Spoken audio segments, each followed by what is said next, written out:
কোরবানির পশুর প্রত্যেকটা লুমের বিনিময়ে আল্লাহ পাক রব্বুল আলামিন তোমাদের আমলনামায় এক একটা করে নেকি দান করবে।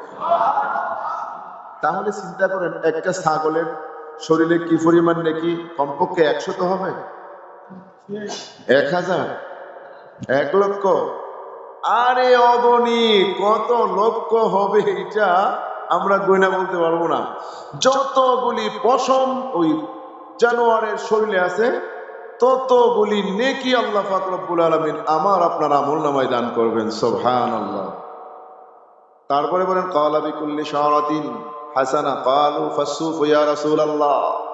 সাহাবায়ে কেরাম বলে, ইয়া রাসূলুল্লাহ, যে উটের মধ্যে আর ভেড়ার মধ্যে যে পাকানো পাকানো দলা দলা, সুফ মানে বলা হয়েছে দলা, মানে একসাথে পাকানো কিছু লুম থাকে না, এক একটা এই দলার বিনিময় সুফের বিনিময় এক একটা নাকি না, এক একটা সুফের মধ্যে হাজারো হাজার লুম থাকে, ওই এক একটা লুমের বিনিময়। রাসূল সাল্লাল্লাহু আলাইহি সাল্লাম বলেন, হ্যাঁ, ওই এক একটা সুফে যত হাজার লুম আছে ওই এক একটা লুমের বিনিময় এক একটা নাকি আল্লাহ পাক দান করবেন। কোরবানি, এটা শোনার পরে সাহাবায়ে কেরাম কোরবানি করার জন্য আগ্রহ পোষণ করলেন। এখন তো দোস্ত আমার এই কোরবানির জানোয়ারের গোশত আমাদের জন্য হালাল, ঠিক না? এই কোরবানির জানোয়ার আমরা খাইতে পারি, কিন্তু আগের তৎকালীন জামানায় কোরবানির জানোয়ারের গোশত খাওয়ার বিধান ছিল না। যদি খাবারের বিধান না থাকতো তাহলে কয়জন কোরবানি করতো? চিন্তা ভাবনা করে দেখেন। এই কোরবানির সময় দেখবেন কত অজুহাত, এই বছর আমার ঋণ, এই বছর টাকা পয়সা নাই, এই বছর কোরবানি কেমনে করব। আচ্ছা এই বছর এবার যাক না, হুজুরের কাছে মাসটা তালাশ করো, হুজুর এইবার তো আমার ঋণ আছে, আমি চাপে আছি, কোরবানিটা না করলে হবে, আর কোরবানি কি ঋণ রেখে হবে কিনা, এবং কোরবানি খরচ করা ধার কর্য করা হবে কিনা, একাধিক প্রশ্ন আমাদেরকে করে, একাধিক প্রশ্ন করে। আবার অনেকে কি করে, এই কোরবানির সময় কোরবানি বাদ দিয়া আকিকা করে। আকিকার মাসলার আগে শুনেন, এরপরে কিছু কথা বলবো না। আকিকার দিকে আমরা খুব মনোযোগী। আকিকা এটা কি জিনিস এটা আগে বুঝতে হবে। আকিকা আমরা কেন করি, আকিকার বিধানটা কেন? আকিকা হচ্ছে এটা সুন্নাত। তো কতদিন পর্যন্ত? বাচ্চার বয়স যতদিন 7 দিন পর্যন্ত, 7 দিনের দিন ওই বাচ্চার জন্য আকিকা করে, এটা সুন্নাত। ছেলে হইলে সমর্থ থাকলে 2টা ছাগল, মেয়ে হইলে 1টা, সমর্থ না থাকলে 1টাও যদি করে আদায় হয়ে যাবে। আকিকা কেন করা হয়? যে আকিকা সুন্নাত এবং এটা মুস্তাহাব প্লাস সদকায়ে সদকা, এটা সদকা স্বরূপ আকিকা। তো কেন? এই বাচ্চা যখন ছোট থাকে, ছোটবেলায় বাচ্চা সুস্থ না অসুস্থ, পেট ব্যথা করে না পিঠ ব্যথা করে, মাথা ব্যথা করে না ক্ষুধা লাগছে, এটা বাচ্চা কি বলতে পারে?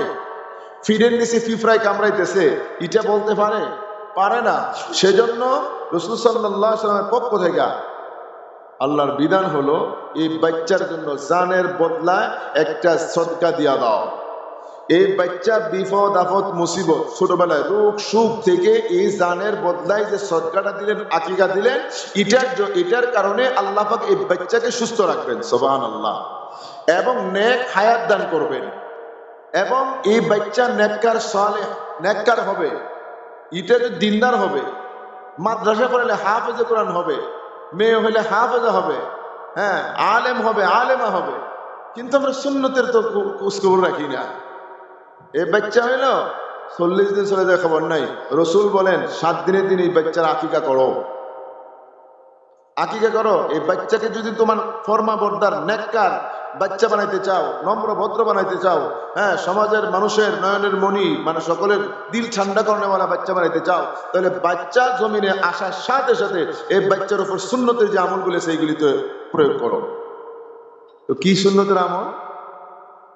আমি অনেক সময় বলে থাকি, দেখবেন যে আমরা অনেক সময় একটা লাউ গাছে থল খুঁড়াইলাম, লাউয়ের বিচি লাগাবো, এখানে লাউয়ের বিচি না লাগাইয়া কুমড়ার বিচি লাগাইছেন, এখন কি এখান থেকে লাউ আশা করা যায়?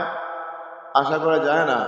আপনি পানি দিতেছেন লাউ খাবো, বিচি লাগাইলেন লাউ খাবো, উড়ি দিলেন লাউ খাবো, সার দিলেন লাউ খাবো, কিন্তু যখন এটার মধ্যে আপনার কি হবে, তরকারি আসবে, তখন এটা হবে কি কুমড়া, লাউ হবে না। তদরু বাচ্চা মায়ের গর্ভের থেকে আসার সাথে সাথে দুইটা দল আসে বাচ্চার কাছে, দুইটা দল। একটা হলো হিজবুশ শয়তান, শয়তানের দল, এটা হিজবুল্লাহ, আল্লাহর দল, আল্লাহর পক্ষ থেকে ফিরিস্তার দল, সুবহানাল্লাহ। আর শয়তান দুর্গন্ধ, পচা গান্দা, নাপাক, এরা নাপাকি বেশি পছন্দ করে। দুর্গন্ধ পচা গান্দা যে জায়গা হয় ওই জায়গায় এরা যায়। আর ফিরিস্তারা দুর্গন্ধ সহ্য করতে পারে না। এই জন্য অনেক সময় বলে না যে কাঁচা পেঁয়াজ খেয়া মসজিদে যাইও না, কেরোসিন তেল মসজিদে জ্বালাইবা না, হ্যাঁ, তারপরে রসুন খাইবা না মসজিদের ভিতরে বৈশা, মসজিদে বৈশা মূলা চাপাইবা না, কারণ এইগুলোর মধ্যে একটা বদবু আছে যেইগুলা ফিরিস্তারা সহ্য করতে পারে না। নবী আলাইহিস সালাম এত বেশি আতর ব্যবহার করতেন কেন? একদিন আমাদের আম্মাজান আয়েশা সিদ্দিকা রাদিয়াল্লাহু তাআলা আনহা বলতেছে, ইয়া রাসূলুল্লাহ, আপনি এই পরিমাণ আতর ব্যবহার করেন কেন? তেলের মতো আতর হাতে নিয়ে তেলের মতো লাগাইতেন। তো রাসূল সাল্লাল্লাহু আলাইহি ওয়াসাল্লাম বলতে, দেখো আমার কাছে তো ফিরিস্তা আসে, জিবরাইল ফিরিস্তা বারবার আসে, আর অনেক ফিরিস্তার আসে, আর তোমার কাছে তো ফিরিস্তা আসে না। আর ফিরিস্তারা দুর্গন্ধ সহ্য করতে পারে না, সুগন্ধি তাদের কাছে খুব ভালো মনে হয়, তাদের কাছে খুব ভালো লাগে, এই জন্য আমি সবসময় আতর দিয়ে থাকি। সুবহানাল্লাহ। না, মসজিদে ফিরিস্তা থাকে, এই জন্য মসজিদে দুর্গন্ধ ব্যবহার করা জায়েজ নাই। কেরোসিন তেল মসজিদে এই জন্য জায়েজ নাই। হারিকেল তেল জ্বালাইলে কেন নিষেধ করে ওলামায়ে কেরাম? হারিকেল তেল মসজিদে জ্বালাবেন না কেন? হারিকেল তেলের, কেরোসিন তেলের একটা বদবু আছে, এটা ফিরিস্তাদের জন্য কষ্টকর হয়, ফিরিস্তারা কষ্ট পায়, এই জন্য নিষেধ মসজিদে কেরোসিন তেল জ্বালানো। মোমবাতি জ্বালায়, হ্যাঁ, নাহলে অন্য কিছু লাইট টাইট ওইগুলো জ্বালানো হয়। আল্লাহ। তো বাচ্চার কাছে এসে কি করে দেখেন, বাচ্চার কাছে আইসা এই শয়তান কি করে? বাচ্চা যখন দুনিয়াতে ভূমিষ্ঠ হয়, রাসূল সাল্লাল্লাহু আলাইহি ওয়াসাল্লাম বলে, এই জায়গায় কয়েকটা সুন্নত আছে, এই সুন্নতগুলি তোমরা মানো, এই সুন্নতগুলি যদি মানো তাহলে